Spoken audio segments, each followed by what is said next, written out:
नमस्कार, मी प्रियांका पाटील। आपण पाहत आहात राष्ट्रीय लोकराज्य न्यूज, निर्भीड बातम्यांचे व्यासपीठ। आज आपण दिवसभरामध्ये घडणाऱ्या घडामोडींवर नजर टाकूया।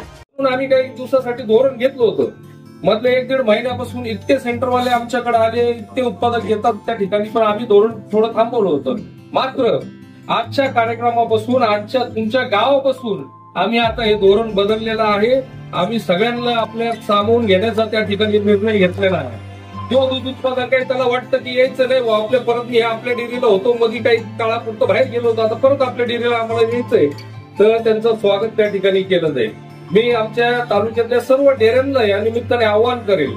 त्यांना आम्ही सूचना दिल्या होत्या, तर आता आम्ही पुन्हा या निमित्ताने कार्यक्रमाचे आवाहन करेल की जे तुमचे उत्पादक सोडून गेले त्यांना आता परत वाटतंय की नाही आपल्याला यायचंय, परत संघाकडे यायचंय, अशी खूप उत्पादक तुम्हाला सांगतो, त्यांना तुम्ही घ्या, त्यांना आपल्यात सामावून घ्या, त्यांचं स्वागत करा।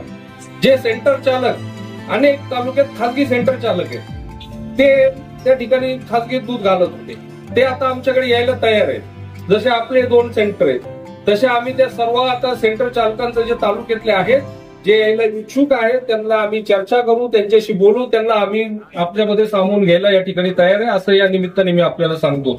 मात्र एक अट राहील की त्या गावातल्या त्या डेअरींची परवानगी घेऊन, त्या डेअरीशी चर्चा करून आम्ही त्या ठिकाणी घेऊ।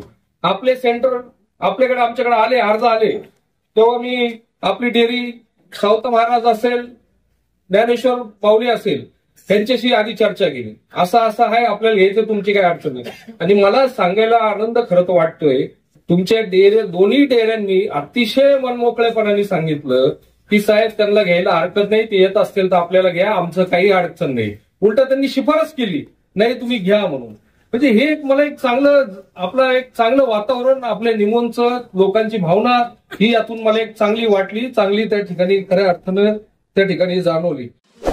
ताज्या बातम्यांसाठी आणि अपडेट्ससाठी राष्ट्रीय लोकराज्य न्यूज चॅनलला सबस्क्राईब करा, तसेच लाईक आणि शेअरही करा।